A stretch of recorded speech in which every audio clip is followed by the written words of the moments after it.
उनके अगेंस्ट में पहले जो एफआईआर हुई थी 6 तारीख को रात को, मतलब 7 तारीख को धमकी देने का मामला था। आदिल का डिटेल स्टेटमेंट लिया गया और उसने अपना सारा बैंक डिटेल वगैरह सारा शेयर किया। राखी ने तमाम खर्चे उनके ऊपर किया, आदिल ने उनके ऊपर कुछ नहीं किया है, आदिल ने उनके साथ मारपीट किया है कुछ। वो कल्प्रिट नहीं है, वो मारपीट के मामले में खुद विक्टिम है, तो उसके साथ मारपीट होती थी, इसकी वजह से ही ऑब्वियसली उसकी आज हियरिंग होनी थी, लेकिन ऑनरेबल मजिस्ट्रेट साहब छुट्टी पे हैं, तो हम लोग कल कोशिश करेंगे फिर से। अब इस पर हियरिंग होनी है, अब अगर कल जज साहब आते हैं तो कल हो जाएगा।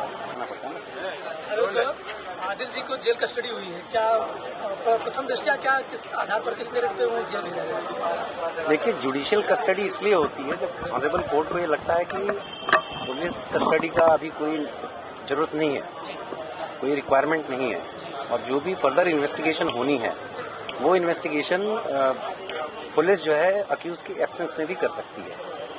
इसकी वजह से कोर्ट को लगा कि अक्यूज की पुलिस कस्टडी में कोई जरूरत नहीं है, और जो भी फर्दर इन्वेस्टिगेशन होनी है वो उसकी एब्सेंस में भी हो सकती है। इसकी वजह से ऑनरेबल कोर्ट ने जुडिशियल कस्टडी दी। किन किन धाराओं में उनके ऊपर आरोप लगाए हैं? उनके अगेंस्ट में पहले जो एफआईआर हुई थी 6 तारीख को रात को, मतलब 7 तारीख को, उसमें जो सेक्शन लगे थे वो 406 थे, क्रिमिनल ब्रीच ऑफ ट्रस्ट, 323 था असॉल्ट, 504 और 506 धमकी देने का मामला था। उसके बाद पुलिस आदिल को लेके आई पुलिस स्टेशन में। सेक्शन 41 का नोटिस जो इश्यू होता है पुलिस ने पुलिस स्टेशन में ही इसको दिया, रिसीव कराया। उसके बाद आदिल का डिटेल स्टेटमेंट लिया गया सारे एलिगेशन को मद्देनजर रखते हुए, इंक्लूडिंग बैंक स्टेटमेंट जो भी है, ट्रांजैक्शंस वगैरह, और आदिल ने उसका पूरी तरीके से एक्सप्लेन किया, जवाब दिया, और उसने अपना सारा बैंक डिटेल वगैरह सारा शेयर किया। और पुलिस को ये भी बोला कि सर आप इसमें जो भी है, जो भी लेन देन आप इन्वेस्टिगेट कर सकते हैं, इसमें मैंने पैसे लिए नहीं है, बल्कि मैंने पैसे खर्च किए और ह्यूज अमाउंट खर्च किए, अराउंड 90 लाख मैंने ऑलरेडी खर्च किए हैं, अपार्ट फ्रॉम द गिफ्ट वगैरह जो भी दिया है, तो पूरा कोऑपरेट किया था उसने। सर, राखी जी ने जो आरोप लगाया उन्होंने उनके लिए किया, राखी ने तमाम खर्चे उनके ऊपर किया, आदिल ने उनके ऊपर कुछ नहीं किया है, आदिल ने उनके साथ मारपीट किया है कुछ ऐसा? देखिए, वो क्या कहती है उससे मुझे मतलब नहीं, मेरा क्लाइंट क्या कहता है वो मेरे लिए इम्पोर्टेंट है। दूसरी बात, रही बात मारपीट की, तो मैंने ऑनरेबल कोर्ट में भी कल सबमिशन में ये बोला था कि इनफैक्ट विक्टिम वो कल्प्रिट नहीं है, वो मारपीट के मामले में खुद विक्टिम है।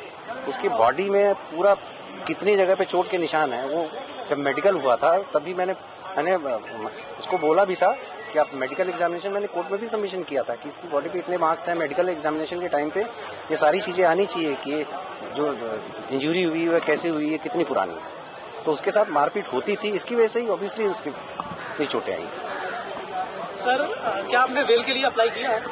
बेल के लिए हमने जैसे ही जुडिशियल कस्टडी हुई थी हमने कल ही अप्लाई कर दिया था, और ऑनरेबल कोर्ट ने नोटिस इशू किया था पब्लिक प्रोसिक्यूटर को और पुलिस को, और उनके से के लिए आज हियरिंग होनी थी, लेकिन ऑनरेबल मजिस्ट्रेट साहब छुट्टी पे हैं, तो हम लोग कल कोशिश करेंगे फिर से।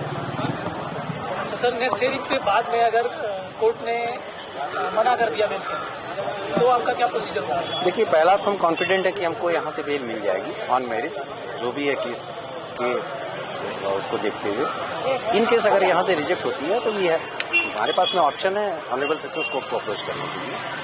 तो आप अभी कल के लिए जाएंगे? बेल के लिए ऑलरेडी जा चुके हैं, अब इस पर हियरिंग होनी है।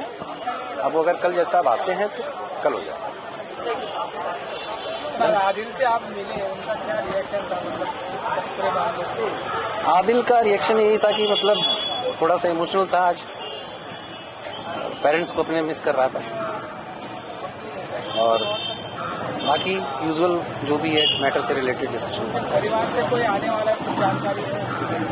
देखिए, ऐसी तो कोई जानकारी नहीं है, लेकिन उनके जो पेरेंट्स हैं वो हमारे कांटेक्ट में हैं, वो लोग से बातचीत होती रहती है, जो भी है वेलबींग के लिए अपने बच्चे के लिए फ़ोन करते रहते हैं। ठीक है, थैंक यू।